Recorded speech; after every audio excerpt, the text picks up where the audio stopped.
Welcome to the September meeting of the Southampton Village Planning Commission. We're going to reverse the agenda a little bit, given I know a lot of people are here to listen to the conversation about wastewater management. And so we're going to have two presentations tonight. We're going to start with some work that was done by the planning, on behalf of the Planning Commission back in 2015. I think it's going to be very helpful in terms of understanding where we are today and what some of the options are. And then we're going to hear about one of the approaches that's available. This is obviously an issue of great concern to the village. And so we want to start with I think we've been saying for the last 6 months, a year, we really wanted to do this on the basis of let's start with the science and then get to the answer. And have a really open public dialogue. So I'm going to let Nick from H2M introduce himself and his colleague, and then hopefully this is all working. No. No? Close. No.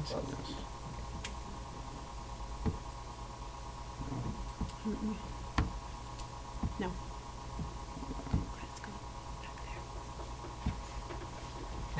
Where's Julie? She showed us this earlier. Is Ron. Julie in our office?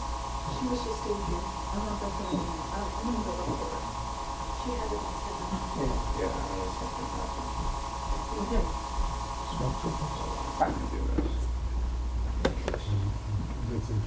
Okay. Better? Close? Okay. Do you want to start by introducing yourself? Yes. I should say, just so everyone knows, thanks. We have the mayor and some of the trustees here tonight, so thank you for coming. So I know I recognize some of the faces here in the audience, not many of the faces up here on the dais, except a couple.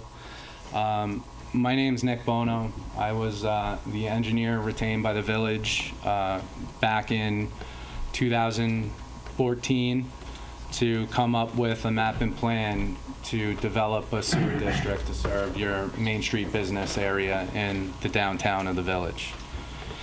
George Zismaris, he's the vice president with the firm, came along for the entertainment. And what Paul Travis had asked us to come in to do, because quite some time has lapsed since we last were in the village, was just to kind of bring everyone up to speed with what was done in the past. Also communicate some of the thoughts that are being tossed around currently about what could be done differently in order to advance forward. A lot of things have changed over the past 5 years, and we're of the understanding that there obviously always is going to be a need to put sewers in or some type of treatment to enhance water quality. And we're here to work with you guys to develop a plan and a system that's in the best interest of everyone. What was presented last time was a flow chart. Basically, this outlined the process that any type of municipal entity would have to go through to develop a sewer district. The first step in which would be the map and plan. Before a map and plan is done, and what's recommended is feasibility study. You got to identify all your options and really come to the conclusion that is it worth our while to invest money to move forward with a plan to create something. If it doesn't make sense at that feasibility study level, you don't move forward. The feasibility study, I think, is critical at this point in time to really take a step back to the beginning to develop a concept that makes sense for everybody. When you do your map and plan, if the feasibility analysis indicates it's, this is a go, let's move forward, you do a SEQR analysis, which is State Environmental Quality Review Act. That basically is intended to identify all the environmental impacts, identify how those impacts are going to be mitigated, and really to get everyone on the same page to say, all right, this is the full scope of work that needs to be done in order to implement the project as presented. Once those two steps are done and your district's formed, the ball is really in the municipality's court to retain someone to put engineering design documents together. You go through the regulatory review process, you put plans together, go through the regulatory review process again, you bid, and then you construct the improvements that were identified in the original map and plan. Along the lines and anywhere in between, there's grant money available, and we're always keeping our eyes open for it to find financial assistance for anybody that we work for to help make the project more affordable. So basically, these next bullets that come up here, these were identifying the next steps that I just kind of briefly glossed over, and these were the next steps under the prior project. We got through the map and plan stage, SECRA stage. The next step was really going to be submit an application to form the district, and that's where everyone took a step back and said, maybe we need to take some time to rethink this.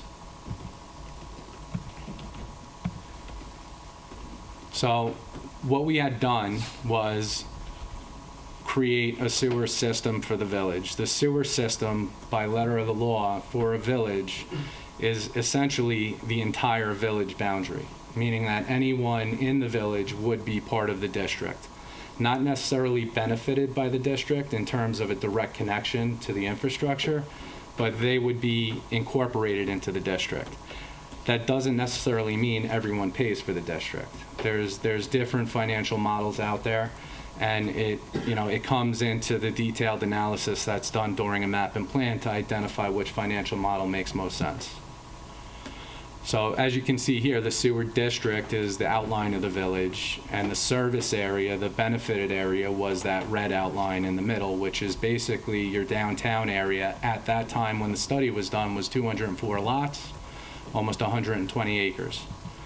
And it was intended to capture the water immediately upgradient of Lake Agawam and send it to a treatment facility to treat it to a higher quality before reintroducing it back into the groundwater.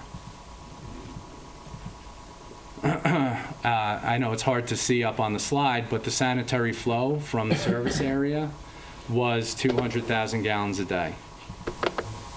This map, again, it's hard to see, but it's a boundary, and it identified infrastructure layout that at that time was deemed cost-effective in terms of capturing all the sewage that would be generated by the properties in this boundary.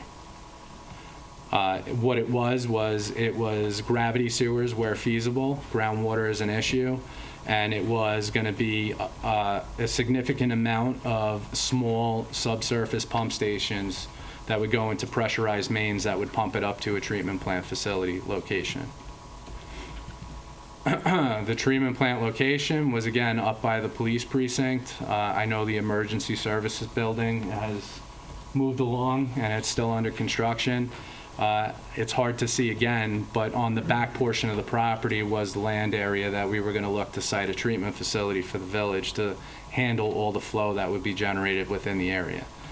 The turquoise highlighted areas over there were going to be the space where the subsurface recharge was going to occur, so the treated effluent was going to get reintroduced back into the water table. Again, this, I'm not going to get too caught up into it. This is really an overview of the SECRA. When we had initially done the study, we had a sub-consultant working with us, Cameron Engineering and Associates. They had done the SECRA. They identified some historical areas that required additional investigation. They identified growth impacts. They identified all those things that I said would get identified during a SECRA analysis. And I'm not really going to get tied up into the cost at this time because, again, as Paul had indicated, quite some time has lapsed, and we're all of the same opinion that plans most likely are going to change in terms of what's going to get evaluated. There are some things. We had a meeting in advance of this meeting with Paul, the mayor, Trustee Allen, and we were talking about a bunch of different ideas. I don't know how much detail, Paul, you want me to get into that? Is that something you want to present? Let's go through a few things. Number one, can you go back to the flow chart?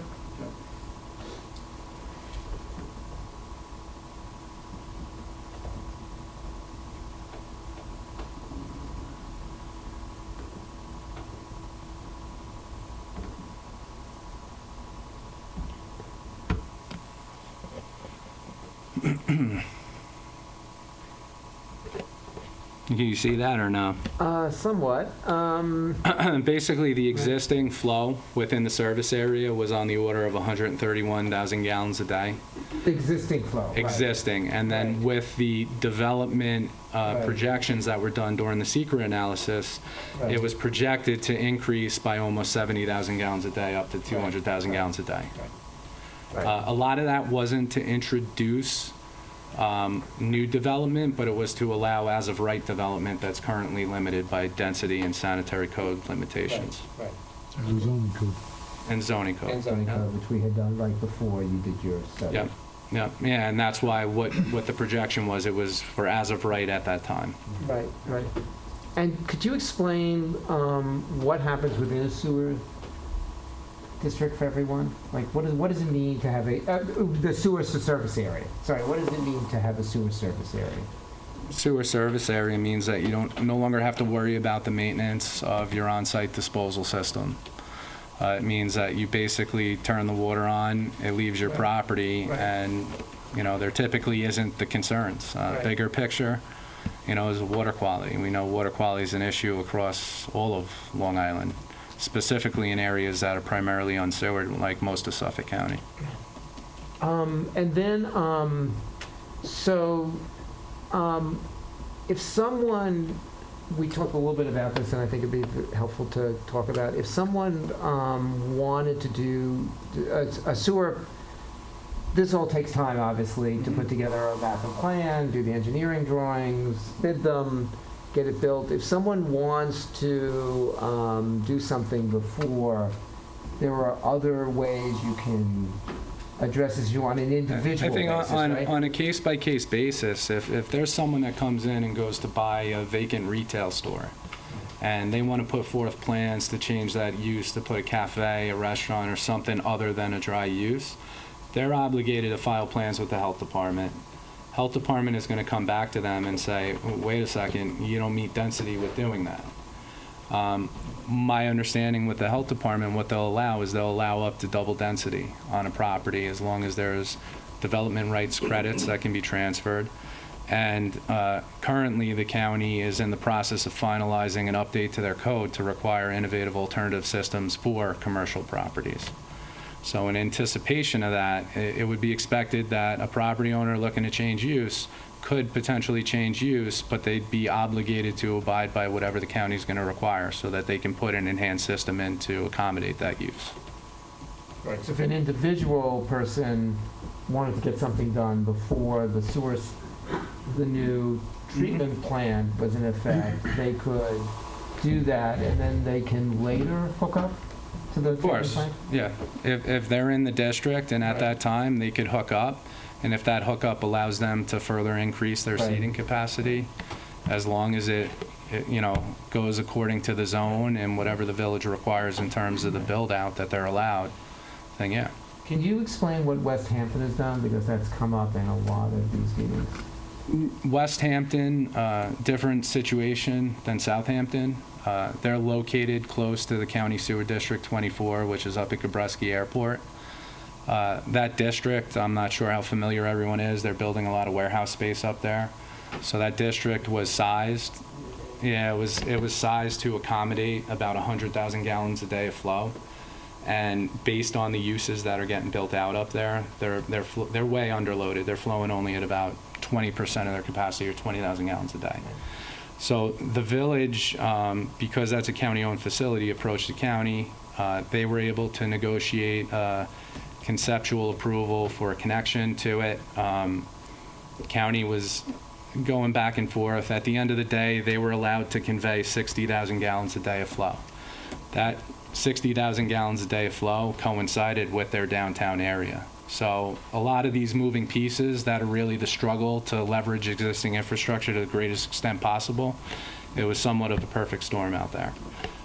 Being that district, though, has a 100,000 gallon a day treatment plant, and they're giving 60 of it to the village is obligated to expand that plant, at which time it becomes necessary in the future to accommodate its additional flow when the in-district flows get up to where they were projecting them to be. So there's a lot of moving pieces there too, but as of right now, they're fortunate that there's available capacity for them to put sewers in and pump their flow up to the treatment plant. So that's essentially what they're doing now. We're in the process of finalizing their plans. We have our engineering reports done, the map and plan process. They're probably at the 75% line on that flow chart that I had showed. They were also able to leverage a lot of grant money, both from the state as well as the town of Southampton. So, And they have tied in, or they're in the process of no, they're in the tying in? process of finalizing the plans. Okay. After the plans are finalized and approved by the county. In addition to that, the connection agreement has to get finalized because it's two municipalities having to come to terms and conditions on what's going to be required long-term. When all that's done, then the village's intent is to publicly let the job, get bids from contractors, and move forward readily with construction. So a lot of the pieces have fallen into place for They're them. hoping next off-season they can start construction on the second. Yeah, they want to bid it this January, to give you guys an idea of real timeline. They want to bid this January, start construction. Like George had said, they want to start in the off-season, but they're heavily involved with their commercial, their commercial district that they have there, the Chamber of Commerce. And I think everyone's on board with, sucking up and suffering a little bit just to get it done, as opposed to dragging it out and doing work only on the off season just to pause work. So, those things are things that need to be considered, but don't need to be dived into deep at this point. Like I said, it really comes down to doing a feasibility study, and really in advance of even writing a feasibility study, it's to have a lot of meetings with the community, public outreach, meetings with the Planning Commission, to identify, all right, what is our ultimate goal? What are we looking to achieve, and how are we looking to achieve it? The other question I have, I'm sorry. That's okay. So currently you said they have 60,000 gallons a day coming out of the village downtown? That's what they're allocated. That's what they're allocating? Yep. What is their current load? Their current load within the service area based on water use varies significantly Okay. between summer and winter, for obvious reasons. The thing is, out there is a little different, is there's residential component in terms of high-density residential apartments and condos that abut Moneybog Bay, or the canal that comes right up into the heart of the village.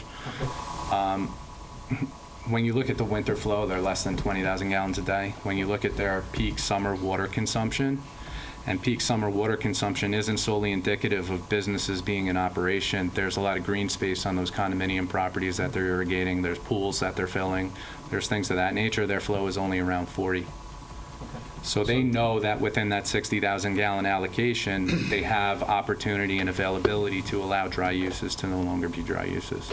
So they can actually have an expansion? Yeah, and that's going to be part of their connection agreement negotiations with the county. There's going to be a flow meter on them to say, all right, this is what you're flowing up here. And there's going to be a meter on it because they need to know when the village, is the village really using all 60 they were allocated? Is the village really responsible to expand the plant now? Those terms and conditions are getting negotiated between the lawyers. So I'm not really privy to those conversations at this point in time. And then one more question. And is there water issues in the bay or the harbor that's there by? Yeah, Moneybog Bay is one of the worst. Okay. On the South Shore, and you have Quantuck Canal. That's really where everything necks down, and it's a stagnation point. Okay. So when you look at that, there's no water movement, and you see the density and how many more full-time year-round residents there are. I haven't been in West Hampton. Well, it's Moneybog Bay works right up to the back side of Yeah. Main Street. Yep. So, but once it spills out on both sides of West Hampton Beach, it necks down. So Okay. between the Barrier Island and the mainland, if you want to call it, there's stagnation zones there, and it's some of the locations where the worst water quality is present in the Great South Bay. But to pick up on what you were saying before, if for existing homeowners who want to do development now, it's important to understand that the allowable flow that's we call density in terms of the health department, it's directly related to the size of the lots. And because in the village business district we have such a large number of very small lots, the allowable flow is minimal. And it's very difficult to be able to develop either a pizzeria or even a small wet use. Whereas when we go to a centralized wastewater treatment system, this requirement is no longer in place. And the person can then apply for whatever use. There's no more limit in the flow per property. For the property, am I correct? Yeah, I mean, there's other limitations that get identified in SECRA once you remove the sanitary limitation. There's parking, there's, Right, there's traffic, there's the environment encompasses a lot more than just the dirty water that comes out of your property, so. Yeah, and that we've done through the village master plan. I just wanted to, the other thing that's come up, and it's only been in the Southampton Press, is the potential use of the water treatment plant at the hospital. Can you Yep. talk a little bit about what we found out back then and sort of? So, when we had done the initial study, we had looked at the hospital as a potential opportunity to connect the village. Based on the boundary and the ultimate build-out flow projections, the hospital wasn't deemed viable. So the hospital has a treatment plant. I believe it's permitted for around 100,000 gallons a day. Looking at historical records of that treatment facility, they were only seeing about 40,000 gallons a day, which would indicate, all right, they have 60,000 gallons a day, which is, a little less than half what the village would need to accommodate some of its sanitary flow. But the thing is, the hospital was permitted at 100,000 gallons a day because that's what the Suffolk County Health Department standard flow criteria was for the per bed count in the hospital.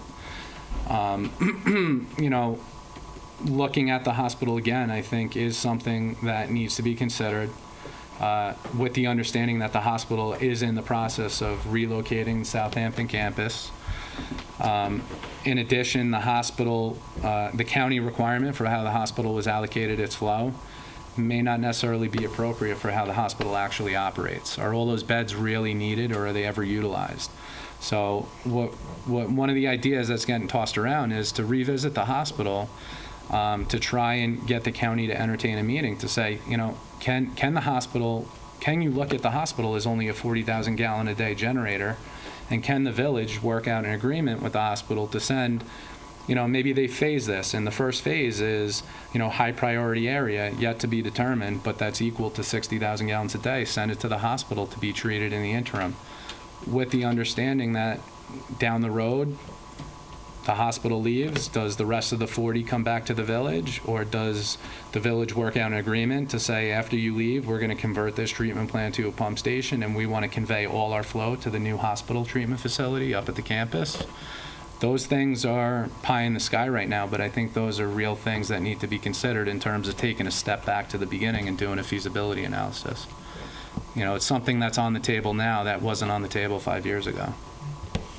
Other questions from the commission? No, I was just wondering if you could split the plants, the hospital and the one. It is possible to do that.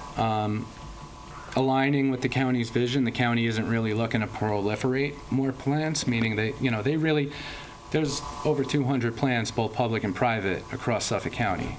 The county is, again, saying, every developer, put your own plant. They're at a point now where they're taking a step back and saying, we really need to leverage the existing infrastructure out there. They're doing their own feasibility studies. They're doing their own wastewater management plans for the county. They're trying to identify things. I don't think the county would be against it, but I think they'd be in more support of any way we could leverage not having 2 treatment plants and having everything treated at one facility.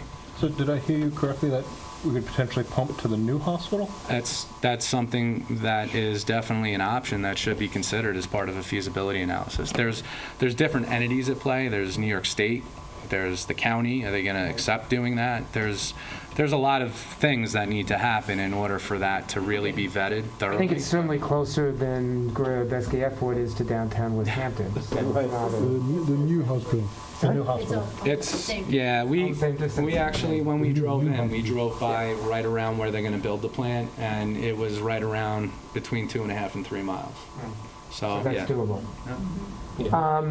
Can I ask a question? Where are they planning to build a plant for the college? I don't know those We don't know details yet, at yeah. this time. I don't think they do. Because of the area, It's big. I would think that it's going to be concentric to where the dorms are, and because it's not just going to be to handle the flow from the hospital. Right. You know, I'm not sure. I can't. Right. And just understand, the hospital just now hiring architects, so I don't think Okay. they know yet. the reason I'm asking is I'm always reading history books and stuff like, now, we've had hurricanes, and I remember in '54, the water came out of Shinnecock Bay, across Montauk Highway, into where the college parking lot is, and flooded the area. So, and West Hampton Beach, downtown, was underwater by 6 feet in the '38 hurricane. And I knew the gentleman who Axelbaum Market, him and his helper, just got out of their building in time. Yeah, I mean, Kind of a very scary moment. Yeah, knowing the history and also people being more in tune with future sea level rise and what the projections are, everything that gets designed now has to be either designed above floodplain or it needs to be designed with gasketed and bolted down covers to prevent any impacts or minimize the impacts to Yeah, your that's what I wanted to infrastructure. know, whether you had these Yeah. things sealed with the stuff wouldn't. You either seal it or you locate it above floodplain, which means things are going to be out of the ground a little more, but those things are all things that come into play when you're doing your detailed design analysis. Questions? Eduardo? I need people to late. be close to the microphone, there's no mics out there. Oh, asking, So maybe. Late arrival of the planning commission. I was under the impression that for a municipal entity to use a facility, the facility will also have to be a municipal facility, not a private facility. and those are things that need to be determined when talking to the health department about, all right, can this capacity be utilized by the village? And if so, how can this work? Does the village need to assume ownership of the operation and maintenance of the facility? Isn't that the way it works? There has to be a municipal facility. There's no precedent for it right now. It depends, because it essentially would be a sewer agency agreement, and even before it got to the sewer agency, they would probably say, no, we're not going to allow it unless the village assumes ownership of it. Right.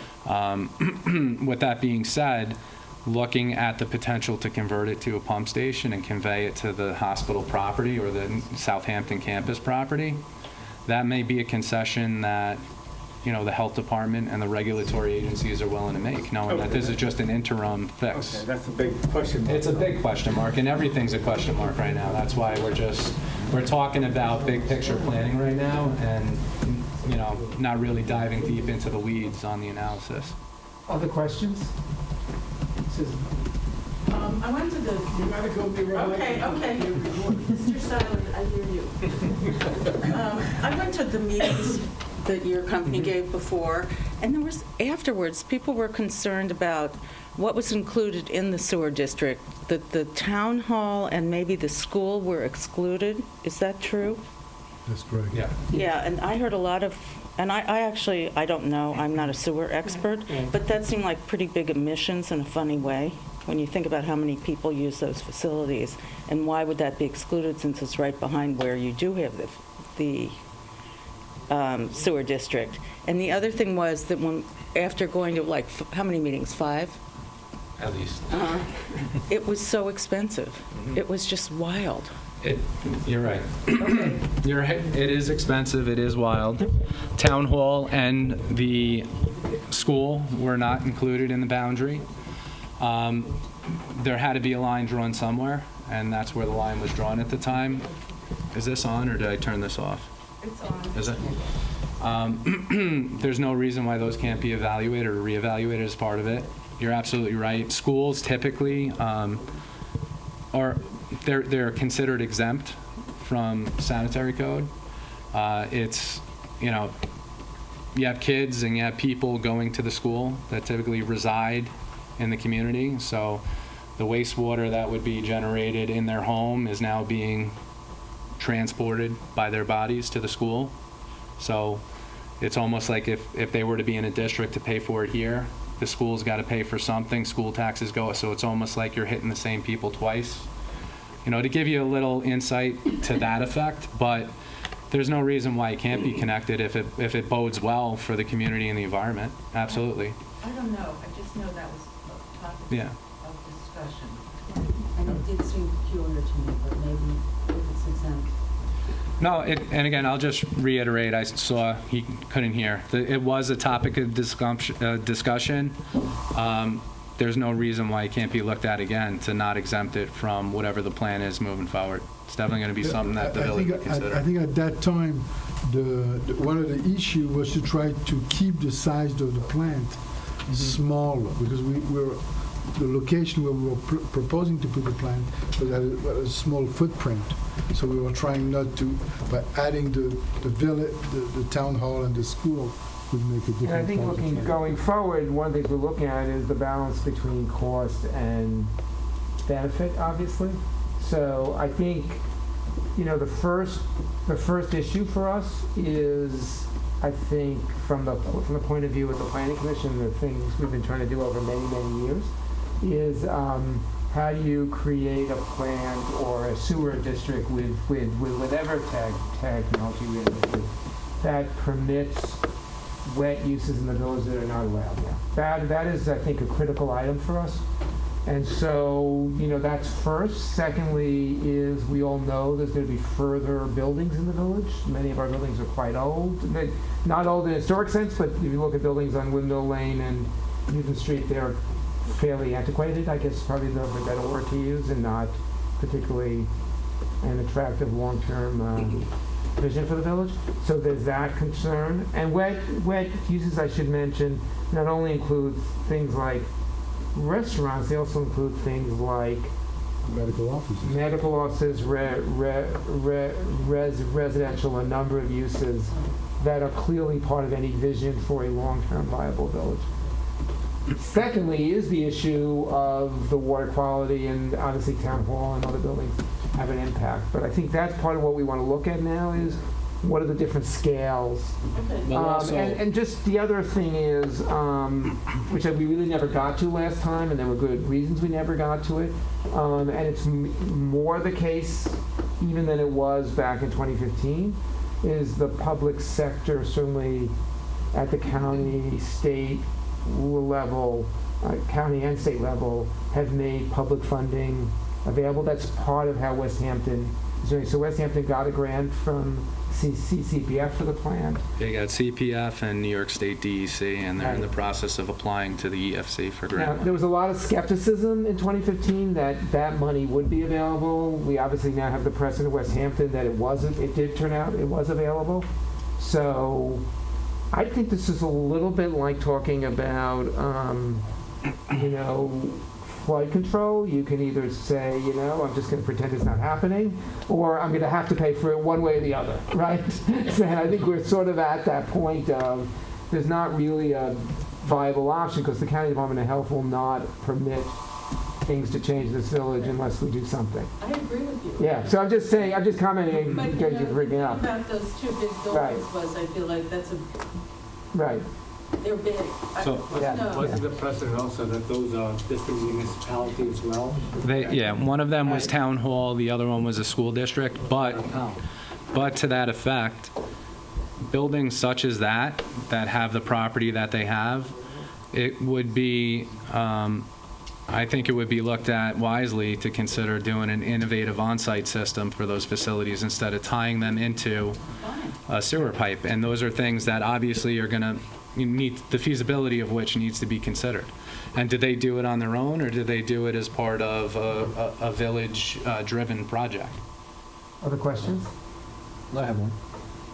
So on one of the maps before, it looked like there was a discharge area behind the police station in that public land? And on the property to the south of where the library is. So hypothetically, if we tied into the new hospital to that system, would they potentially utilize that recharge station here in the village, pumping back to it? Or? If we tie into the hospital, we're only going to tie into the hospital within their existing permitted flow limitation that they already have adequate recharge on their property to handle. In the current one? Yeah, the hospital's permitted for around 100,000 gallons a day, which means they have recharge on site to accommodate that. I think it's the south of the plant? Oh, the college. And then No, if we that, went to the college? like you said, the college has plenty of property. They would recharge local to their property. Okay, so we would not have the fear of fluid coming back to the village to be... Again, I don't know. That's something that needs to be discussed and considered. Yeah. Okay, I would comment, and maybe we can put it probably back online.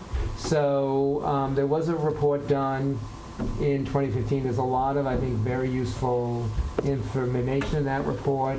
We'll get it back on the village website, which I should comment is a radically improved village website for those who haven't been using it. It's quite, it's actually much easier to navigate than it was. We'll put it back online. It's just a very useful place to start in understanding the work that was done, and obviously a lot has changed since then, as Nick said. But I just wanted to bring everyone back sort of up to speed on where we sort of ended in 2015. So thank you, Nick and Rich, for coming, and Thanks for having us. Thank you. as a second part of this, maybe Rob, do you want to introduce your guest? Sure. I'll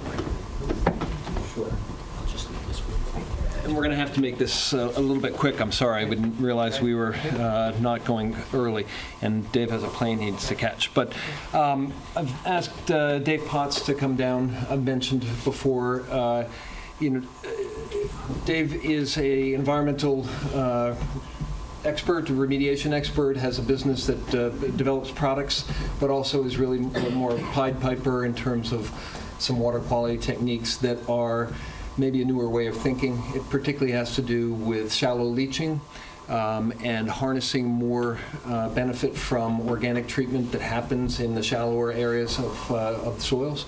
So I wanted to make sure that some of his concepts and techniques were on the radar screen. And without any further ado, let me introduce Dave Potts and let him tell you more. Well, thank you for that build-up. I guess I used to work in the sewer business, too. I used to work for Malcolm Perney doing consulting engineering, so I understand that. And we started looking for other options that were, frankly, more cost-effective and might have a place. So I think, I'll give you I'll give you the benefit of my experience. You guys should look into, there's a place, East Hampton, Connecticut. It's called Lake Poquatapog. And they're really... Hampton, PT or MD? Connecticut. No, how do you spell East Hampton in Connecticut? Same as here. Same as here? Yeah. Okay. So that's a really interesting case study because they have, just like you, a lake. Mm-hmm. And the concern was the water quality in the lake was getting worse and worse. So they sewered it. And the water quality continued to get worse and worse. Until this year, they said no more swimming because of the blue-green algae. We've had it for almost 20 years. So just make sure you understand why that didn't work. Because, history's got a funny way of repeating itself. So just look at that. And, I came down to help. I forget all the people we met with today. But really the issue was, are there things that can be done to improve the water quality in the lake? I guess I literally laughed. I said, do you guys realize you're the only people virtually left in the country that uses deep underground injection wells, cesspools, and dry wells? All right? It's unbelievable to me. I mean, how common sense is it if you lift the water up higher, it gets more treatment? I just can't get over it. So they're saying, well, what do we do about this beauty, this lake? What are the steps? How about you stop doing what you know is a problem? And the example I use is if I took a 5-gallon bucket of, a chlorinated solvent and threw it on somebody, we'd all say, oh my God, that's terrible for them, right? So, well, we could have just injected it right into their bloodstream. I mean, that's basically what you guys do with these deep underground structures.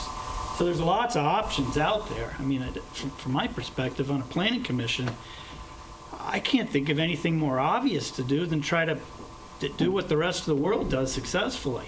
And for all I know, that would solve the problems in the lake. It may not also. I don't want to suggest it will. I think there's a historical legacy load, fluxing towards the lake, and there's some technologies that can be used. But even if you end up sewering the village because of the hydraulic loads, we have places in Connecticut where we literally build leaching systems under the streets, under municipal streets. Could you explain what a leaching system is for the audience? Sure. So instead of, what the cesspools and arts, it's basically call it a silo down into the ground. These shallower systems range, shallow from an inch tall down to typically 2 foot tall, and they're more horizontally oriented. So there's more oxygen, more soil organisms, and far more treatment. Very cost effective. But sometimes when you need the hydraulic capacity, it's very viable even in situations like this where you could, as a town, you could agree to let people build systems under the street or have a municipal leaching system under the street. There's techniques now where they're blending wood. So you either move it up to the shallow soil horizon where it's more active biota and there's plant uptake, or you try to mimic that, the organic matter in the shallow soil horizon. You can make a synthetic blend of that and put it under a system. And that's got very good removal potential for things like nitrogen. But the pond, your real issue is phosphorus. So all these IA systems that they're putting in the county, they'll probably do nothing for that. It's a phosphorus issue. You need to start removing phosphorus. Things like iron in sand or iron shavings, there's filtration systems. But that would definitely be something worth looking into.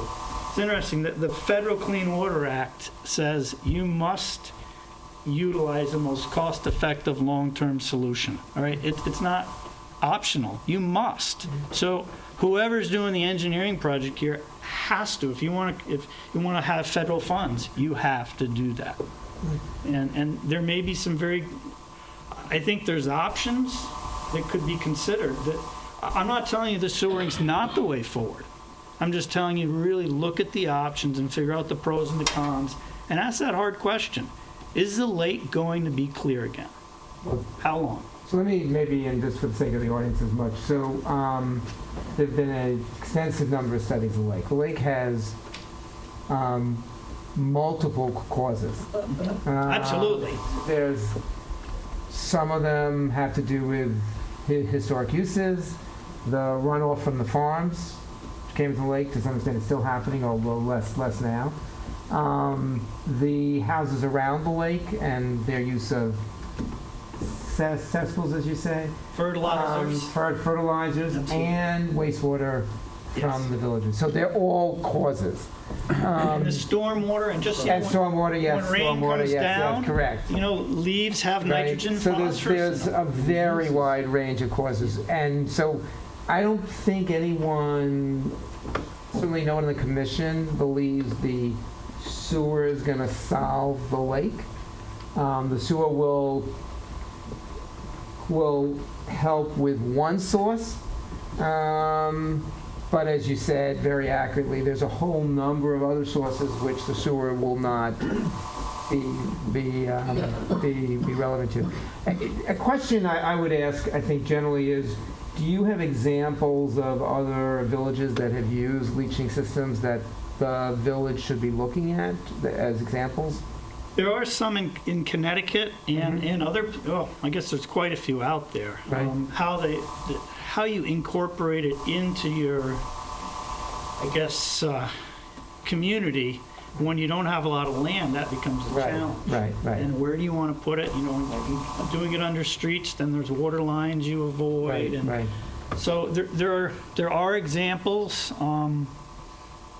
The very dense ones. Right. This is probably as dense as you get. Uh-huh. You had mentioned about doing the leaching fields under roadways in one community. Now, under the pavement, you're still getting microbial Absolutely. Yep. So water, if you think about, take a dehumidifier. You know how that drain tube clogs over time with a light brown sludge? Yep. You keep something wet, you can't keep bugs away. They're on me, they're on you, they're everywhere. The interesting thing was we thought that it would be a negative doing it underneath roads, and we've mimicked this by putting plastic over systems and seeing what happens. The interesting thing is when it rains, the water competes with the wastewater that you're putting through a leaching system in the grass, and it brings oxygenated water where sometimes you don't want it, and that can interrupt the nitrogen removal. So a heavy rain is actually problematic, which is protected by a road. So there are a number of advantages. Sometimes the temperature goes up. Every 10 degrees C, you double your biological activity. So you can have enhanced treatment due to the enhanced, energy transfer to the road. So it's not a clear they're bad.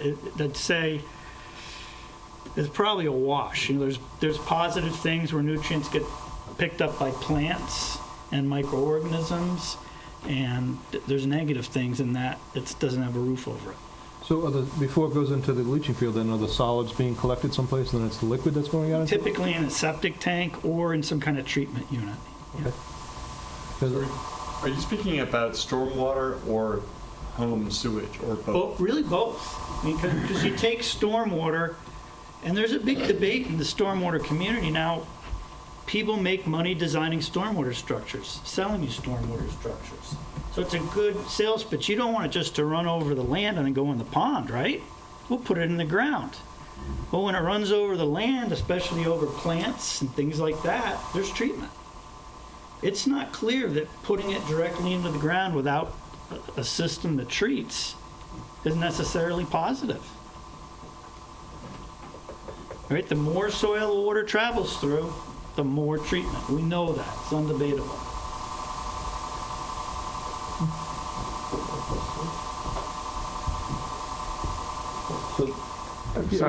Do you recommend wood chips? The wood blends, we've been doing that now for probably 7 years or so, and they can be very effective. That's a way to enhance, one, the nitrogen removal, but the other thing, I guess the message I'll bring to you guys is there's other things out there that are probably a bigger concern than nitrogen and phosphorus. You hear these emerging contaminants of concern. You hear things like the fire suppressants. These are really complex compounds that have been manufactured in a way nature doesn't really know how to deal with it. And those are the things that those of us in the water, in the water research end of things worry about for our kids and even us. That's what it is. That's where you really should be thinking about it. And the wood blends seem to be very effective at that. So whatever you do, don't just do it for the nitrogen. Don't just do it for the phosphorus. Look ahead a little ways and say, what more can we do for us and the future generations? Well, our problem is with Lake Agawam, and I know they sampled a couple of areas of Lake Agawam, but I was out in California, in San Francisco, and there's a military, what's the name of that? The Presidia. Presidia. Yep. They had Mountain Lake out there, and I'm watching a video, and it's showing us Lake Agawam. It's green as can be. It's 1994. Now that thing is crystal clear. I wanted to find out, how did it clean up the lake? That's what you got to do. Research that. Find it. What I finally got a hold of the gentleman. What they did is they dredged the lake, got rid of it. First thing they sampled to find out what was in the lake Sure. and what was coming into the lake around it. Then they dredged the lake. They put wood chips all around it. They got rid of all the invasive species and the animals or fish that were in it weren't supposed to be in there, and they still aerate the lake. Yeah. And things like iron binds up phosphorus. So, what I was saying, who is it, Gary? Who's the... Gary Gillespie. Gary. So I've met with him a few times now. He's a great resource for you. He's a can-do guy. I said, don't pay an engineer to study all sorts of stuff. Get the right group that know it already, and figure out give me 5 things that we could consider and test, and do it on a small scale. Make sure you outfit it so you can measure concentration upstream, downstream. Really know what it did. Do it in a way that you could build it. The highway crew could build it in 3 days and study it. And then you're going to know right here, because sometimes you look at that in California and it transfers directly.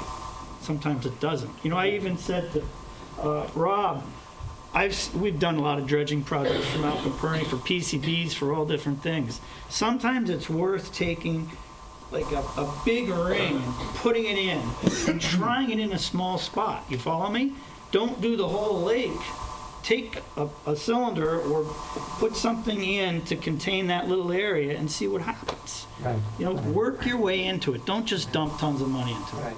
Yep. Could you use permeable pavers as a leaching field? But we're looking to do a parking lot in the back here, and could you use the idea of the leaching field as and also be using permeable surfaces to allow this system that you're talking about underground. You could, I mean, I've seen where people put the pavers down and put grass in, Right. and so that, you know, kind of have a living system. There's lots of, you know, innovative ways to do it. You really got to look at the space you have to work in. There's one other problem we have with Lake Agawam, it's called geese, Canadian Absolutely. geese. You know, and we had a gentleman, there was 4 things, and you mentioned 3, but the geese are also number 4. And has anybody come up with a solution? For them, long ago. But, you know, it's not I know always you're not popular. supposed to shoot a gun in the village. I got a dog who'll rough them up. And I'm going to step in here if I could. And Charlie, I don't know if you can pick this up, it's pretty small scale. But if you can, it's the 2 pictures here on your left. This is a site that shows installation of something called Geomat. It's a shallow leaching system, very sort of high distribution and great coverage. And this is a before and after. This is during installation here on the left, and then after installation. So a couple things about this.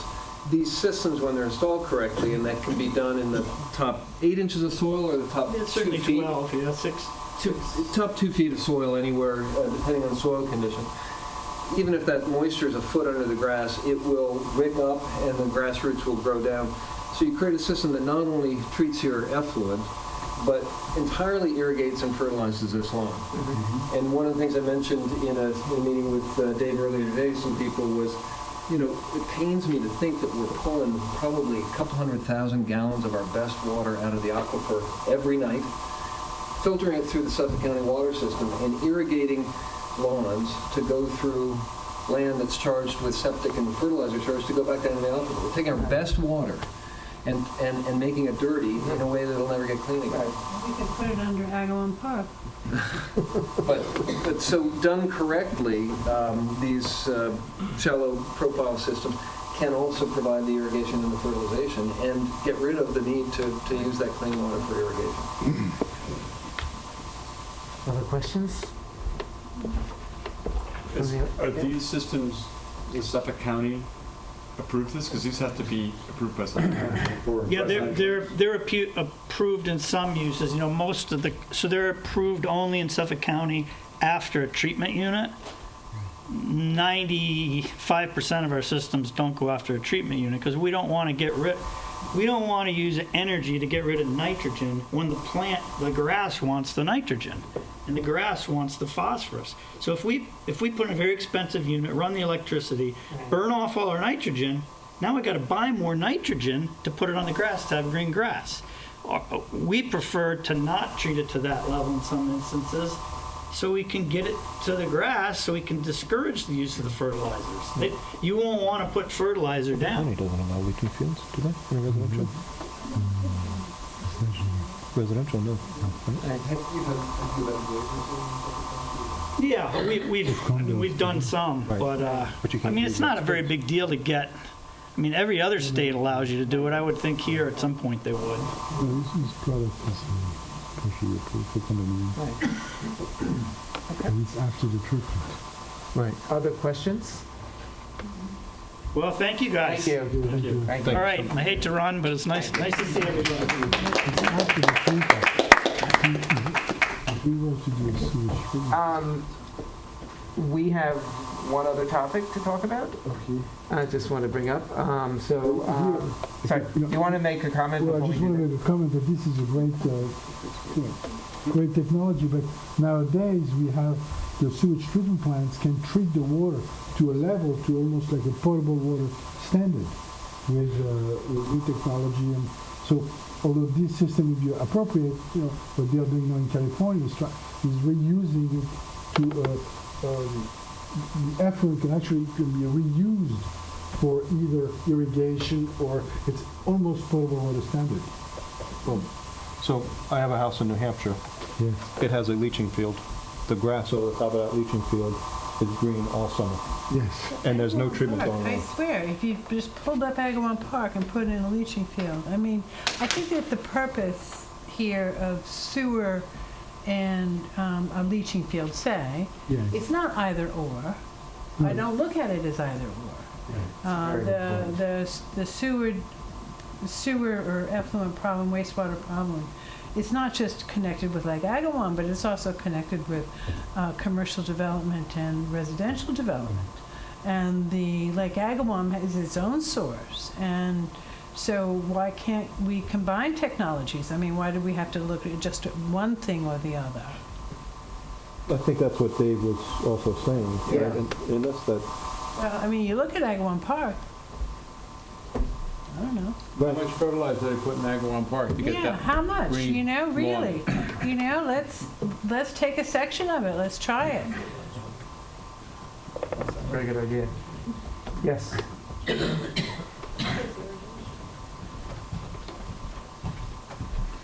Hi there, Paul Bolo, resident of Southampton, friends with Joe McLaughlin here. He asked me to attend.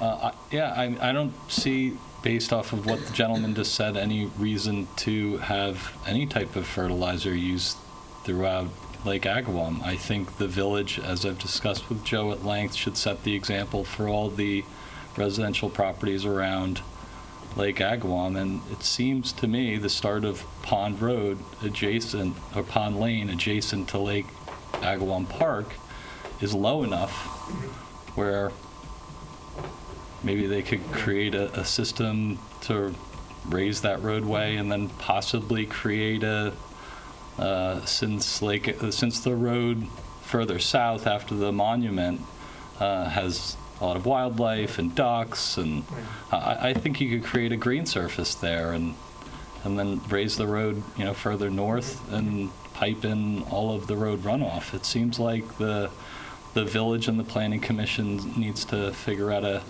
quantifiable way to figure out what's the most adverse effects to the lake. And I'm sure this was probably discussed before I arrived, since I arrived late, but it'd be great to use the road runoff in order to hydrate and nourish the park. Yep. In a way where the village is setting the example for what the expectations are around the pond or Lake Agawam. So I think there's a lot of solutions, and I think it's great that you've been able to get some experts in here to discuss it and make it an important topic for the incorporated village of Southampton. So I thank all of you for all of the time and effort that you've put in order to make a big difference and pivotal change in the village at this point. Thanks. Okay. Anything else on wastewater? And I apologize, I had it here, I'm trying to find it. So, the local law, Oh, okay, I didn't bring it. which copy seems to disappear. When that. Yeah, so there's a proposal which the trustees have asked us to comment on, to add to the village code a requirement that windows of vacant stores covered and with fairly, I think, well thought out strict rules, including the size of leasing signs on the windows, provision that you can see into the store, even though the majority of the storefront is closed off, to stop the feeling you have now of just seeing vacant stores everywhere. So I think it's a fairly well-written proposal. I don't know if everyone had a chance to read it. But the trustees, I think, are considering it on next What Thursday. time of exhibition, what type of things are going to be in windows?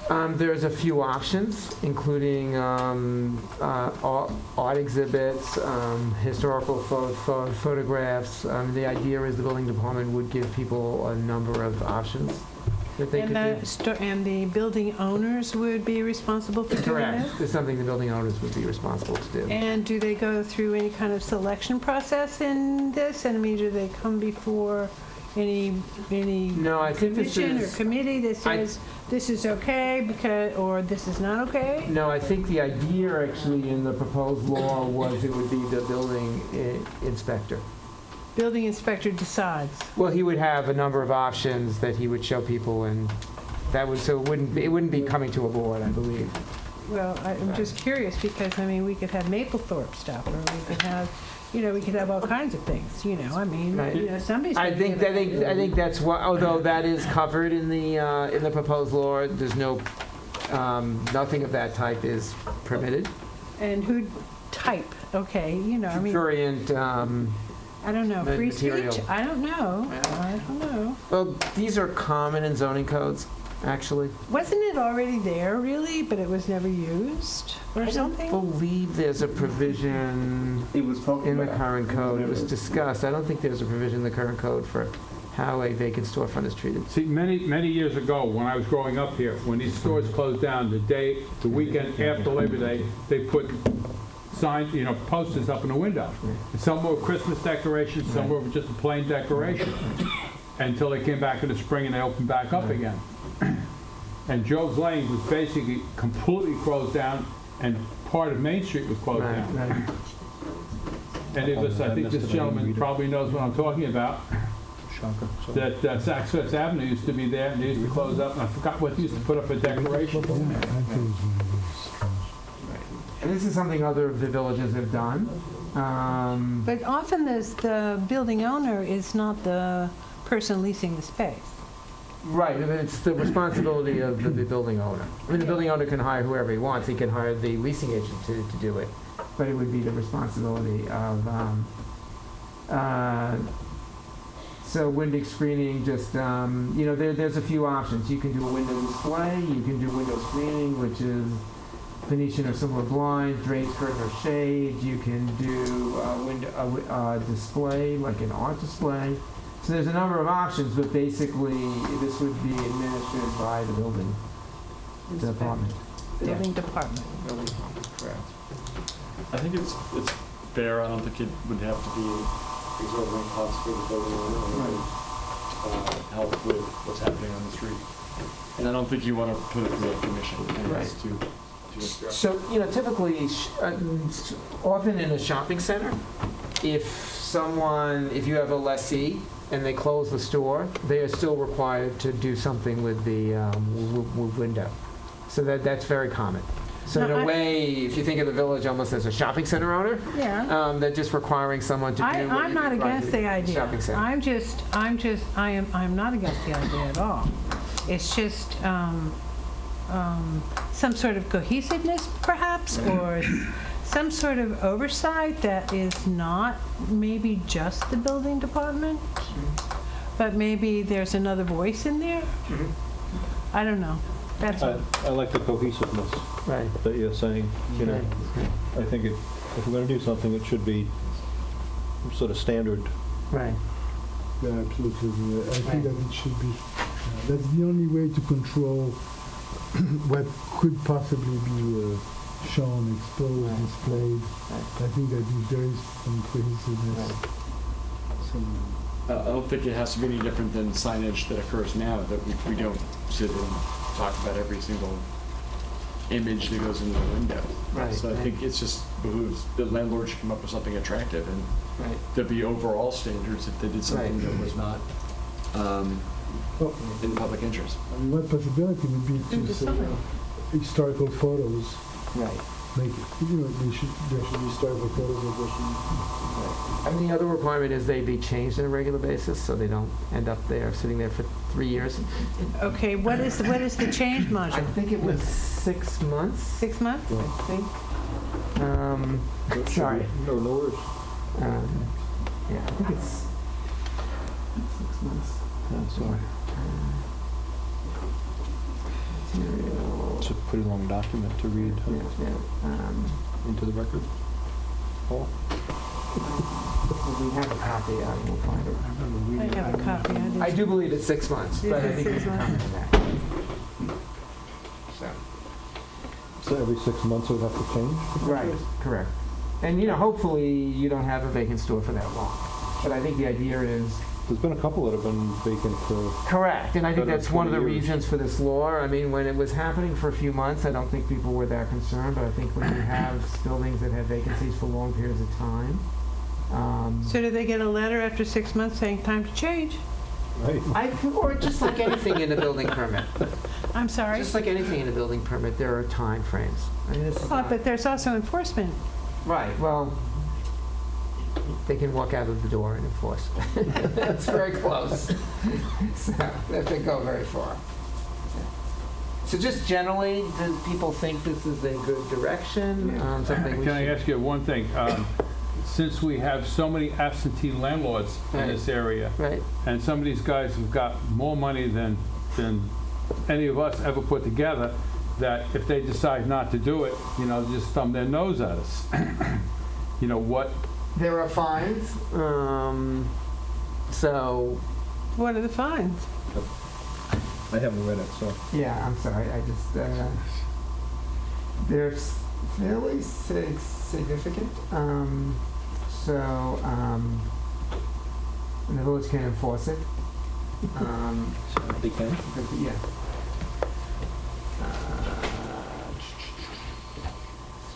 So your thought of treating the Village Business District as a It's- shopping center?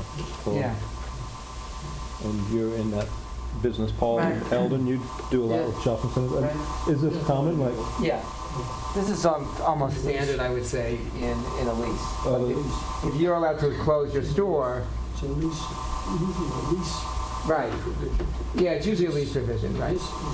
That's your fine. Thank you, thank you. Thank you. This one is it. So it's a fine of no less than 700 and no more than 3,000 for each offense. And I will tell you, as a property owner, not in the village, but elsewhere, you don't like to pay fines.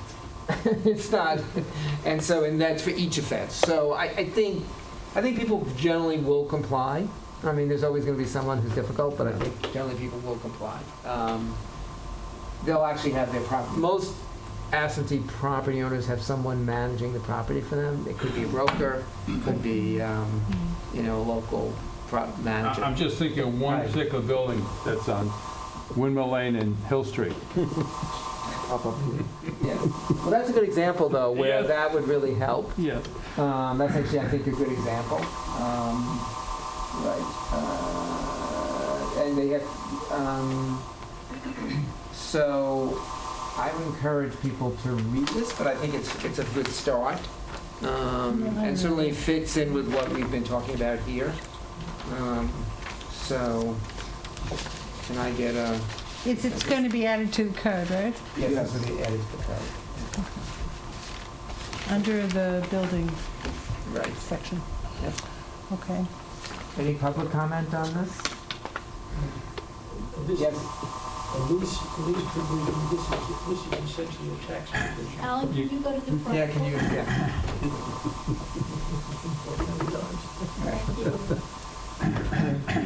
I believe, Alan McFarland, most Western resident of the city. I believe that this has been fought many times. It was just attempted in New York City as an actual tax for Right. closing. Right. Whoever does it and whoever administered it is dealing this as a tax on vacancy. A lease is different when you have a shopping center and you put it in those are wonderful leases. They're fabulous fun. What's in it and what you do and occupancy and all, that's serving a different economic proposition among property owners. So if this is it's a wonderful idea to do anything to improve the village, optically and otherwise. The history shows that it was done differently at different times for different customers, so that's good. But this is approving a tax. Right. Right, because someone has to spend some money, correct. That's all. So Right. maybe it's a I good agree. tax, but Right. it's a Right. tax But for a it's- certain group of residents to this 6 mile Right, thing we have. right. Thank you. Right. But in the same way, I would argue we require a property owner to sweep their sidewalk. This is going to be part of the maintenance that you're required to do for having a building in the village. Well, and we're confronted with a problem. Right, right. So can I get a motion? I've motioned that I think it's a good idea. Motion. Okay. Second. Second, discussion? Yeah. All aye? We'll support. Okay, so we will send a letter to the trustees Even if you're in the audience. Me too. Supporting this. Right. Thank you. We got one abstaining. Yeah, I just want to, just before we close, I just want to mention, we had, and I encourage the public to attend in the future, we had a very, I think, productive workshop meeting 2 weeks ago.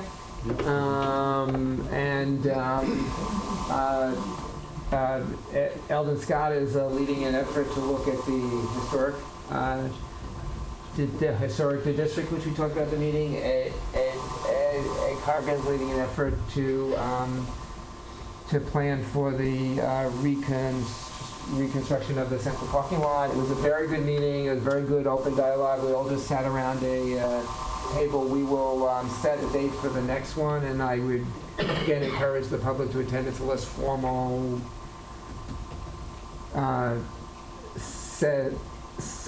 session, but I thought it was incredibly helpful. And then I guess last and not least, the Southampton Press is also very aware of the issue that has been a central topic of this commission for 10 years, which is the Village Business District.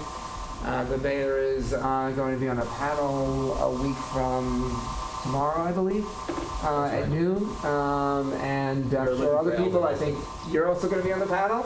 Another trustee. So I would encourage people to attend. I think it's terrific that the press is taking up this issue. And I think they're also planning on putting some material in the newspaper next week. Again, I would just mention... The cantina. Yeah, Union Cantina. I would just mention at the last workshop meeting, we gave out copies of the master plan for the Village Business District that was finished in 2014. It is also on the Village website. And if you're going to the meeting, it's probably a good thing to read because many of the issues that are going to be discussed were in that report. So, any other questions, comments? Is this posted on the website, this panel? It's in the newspaper. So you can't miss it. Okay. So, All right. okay. So, motion to close the meeting? Okay. Second. Thank you.